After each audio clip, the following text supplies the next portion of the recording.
What up, everybody? This is your boy Black Magus, and so you probably saw some of the footage on my channel of a game called Frostpunk, which is going to be the footage for this video because it's very apropos for the subject matter,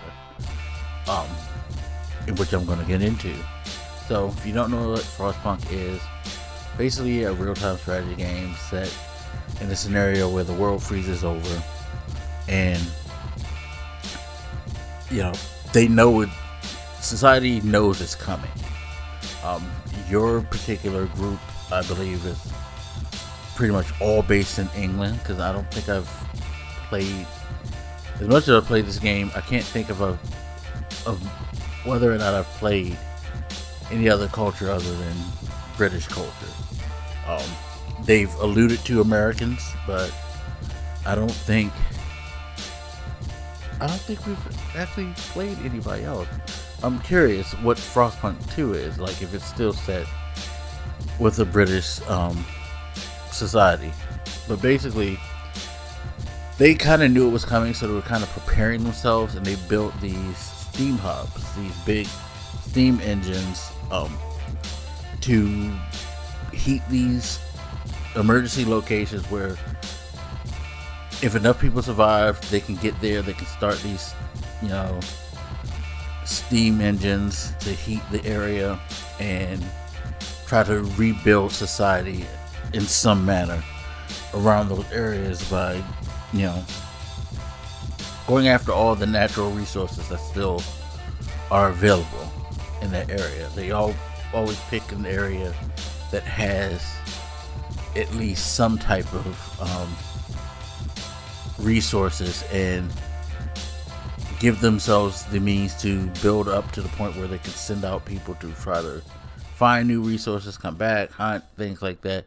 It's just basically totally about just surviving and getting through this and reestablishing some sense of society in this new, you know, ice age.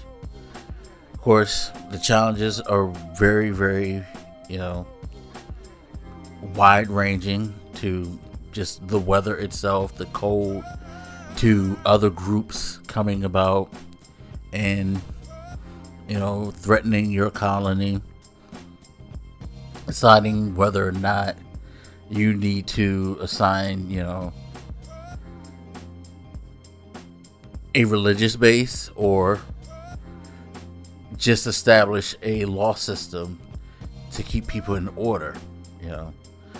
It's a very fascinating game, and the particular scenario that I've been revisiting over and over again, trying to figure out how to perfectly do it, and that's my problem with this game, is that I try to find the perfect solution and you can't do it. And this is where we come into the subject matter, because this game is so much like real life.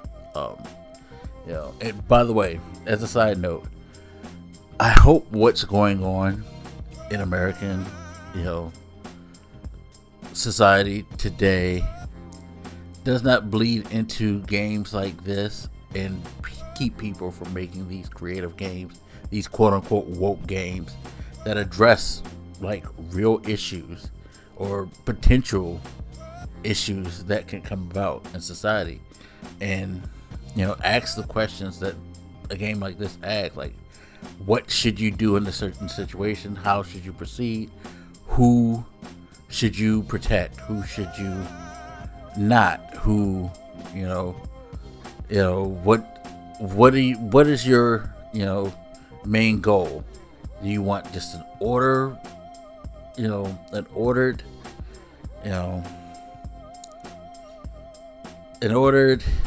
obedient society? Do you want a faithful society? Do you want to be, you know, lenient? Do you want to be harsh?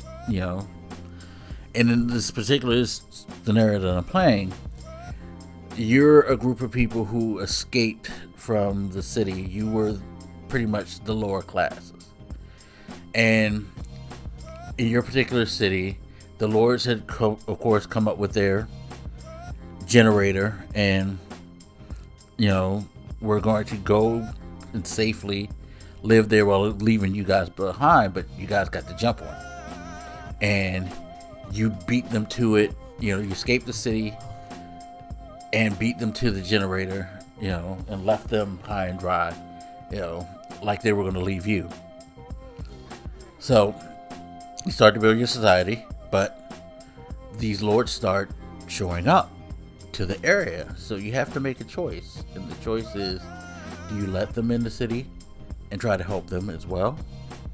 Or do you push them to the side, tell them get the fuck out, and continue to help the people that you were with who, were working to save each other, take care of each other the way that the lords weren't going to do? All of you are the people who were going to be sacrificed for their benefit. And it's interesting because at first I was going to do the whole let's just take care of everybody, but I was like, let me try something different, because my nature has always been to kind of like, we're going to try to make everybody survive. Everybody counts regardless of how fucked up they are.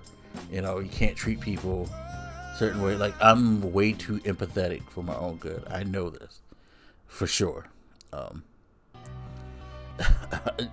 IRL and in video games, I have a hard time breaking my character. I am the guy who, definitely doesn't do the renegade path on Mass Effect. I'm always the Paragon. So I decided to take the other route because looking at the way things are going now, it makes you wonder, like, how much compassion, how much empathy can you have? Like, there is a breaking point. There should be a breaking point. Then again, you can ask the question, should there be a breaking point? The older I get,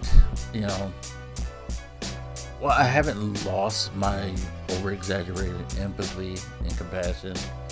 I do find myself pushing to not be as empathetic and, compassionate, especially, again, with what's going on in real life right now.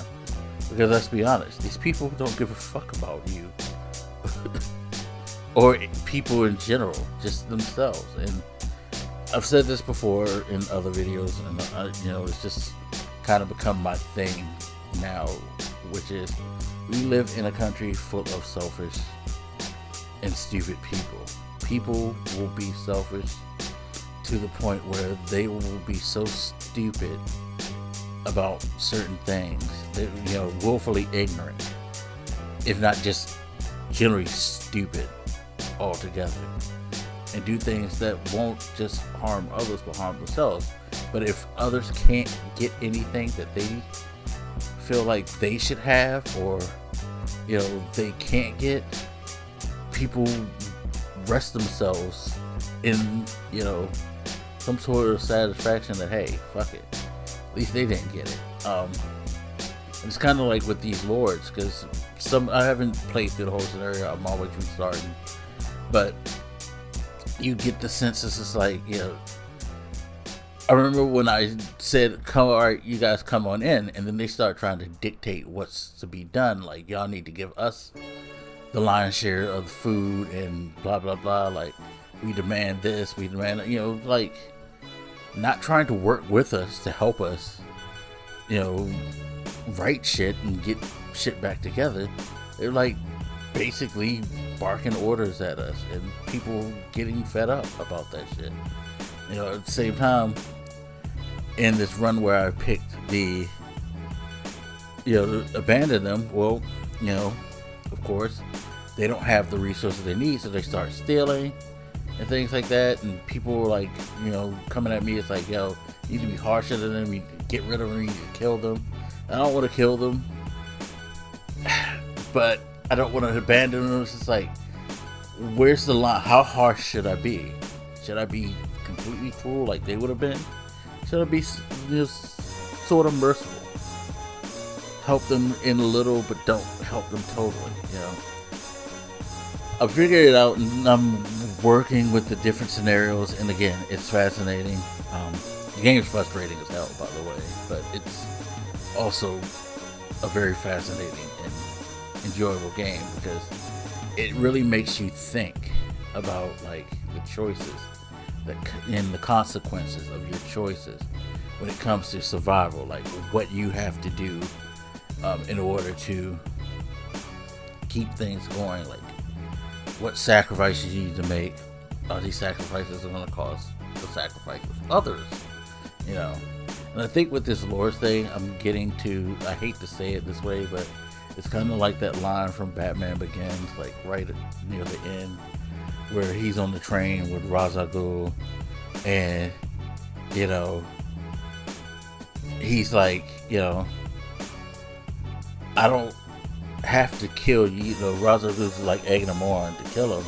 He's like, no, I don't have to kill you, but at the same time, I don't have to save you either. And then he just leaves and leaves Ra's al Ghul to his own fate, you know. And yeah, he essentially killed him by doing that, but, you know, does that make it better? And that's kind of my mentality of this. Is like, I'm not going to kill them, but, you know,